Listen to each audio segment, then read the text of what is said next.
What's up, guys and gals? Today is a special review, double feature. It's gonna be back to back. I don't know if I'm gonna do it at the same time, but I think I'm gonna do it solo instead. Now, I wrote two of the heavy metal cult classic, but I'm gonna start with two. It's a sequel instead. I'm not gonna save the first one for last. The sequel, why not talk about it first? Because it's pretty much like a different story. You know, it's not like the first one. And I can see why a lot of people hated it, but at the same time, there's a few fan base for it. I personally enjoyed it. I never hated it, as a lot of people do. But I felt like the style of animation for this is really well missed. And what's amazing about Heavy Metal 2000 is the animation, because when the credits rolled up, right, and in this era, we got a lot of anime shit going on. And there's nothing wrong with anime. I love anime personally.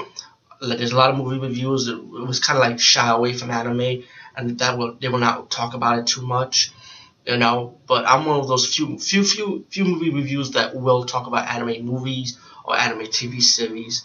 But with anime community on YouTube, like expanded like an army base now, it's like so much of them. It's like I'm one of those few movie reviews that like don't want to do it too much, since there's already a competition for it. And I don't mean to say the word competition, but that's what it feels like to me, you know. But let me tell you what I like about the animation on this, because if you look at the credits, no, they're not even one Japanese animator or anime company in this. But don't get fooled, there are agents that are involved with the animation. You got like Vietnam animator, Bangkok animator. Which I saw something with Bangkok one. I'm like, are you serious? Bangkok? Vietnam, Manila from Philippine animator doing this. But mainly it's usually European based, like from Germany and Canada animator. So you got a mix. But when it comes to the Asian animation part of it, it's kind of interesting to see that, you know, or Chinese animators doing this. Not one Japanese from the country Japan that does anime. I was like kind of like dumbfounded. I'm like, dang, not one Japanese people. Wait, no anime word on it. But let me just talk about the special features first. Digitally remastered audio, video, widescreen, feature audio, you know, English and so on, subtitles.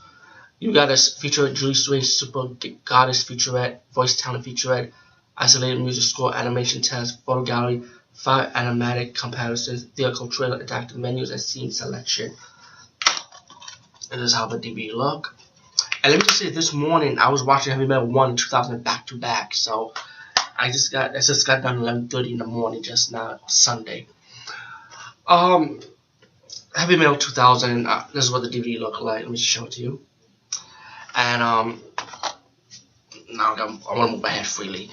Heavy Metal 2000. I don't know if I can say it's a true sequel to Heavy Metal 1, but it does have like the evil crystal thing. You know, it was the glowing green, but the story for the crystal in this is like mainly a potion. You got these miners, and one of the miners touched the crystal. He went berserk, killed one of his co-workers, and he started hijacking the ship.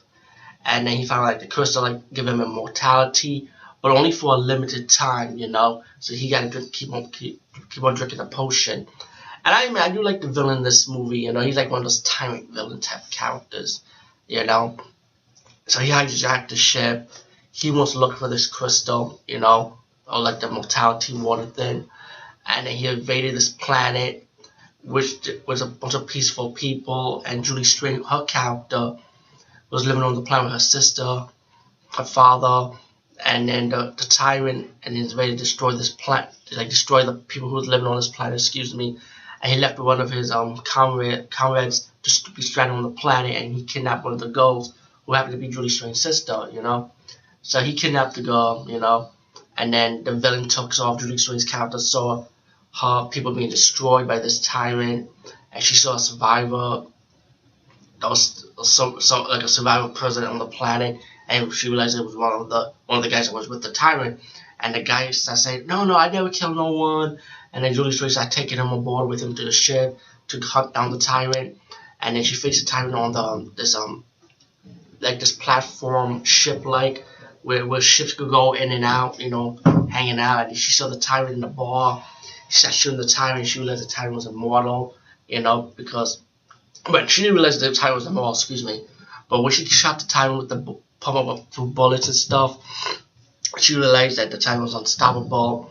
Tyrant got the grenade, blew up the ball. Julie Strange kind of was unconscious. The, the guy who used to be with the Tyrant, told Julie Strange about like he was like unstoppable, like you never give him a chance to explain that because Julie Strange was kind of like bitchy about him. So now they went back with the ship following the Tyrant to the planet where the Tyrant's gonna, where the water is, and immortality. And then when the Tyrant landed on the planet, Julie Strange's captor and the guy who was with her landed on the planet at the same time.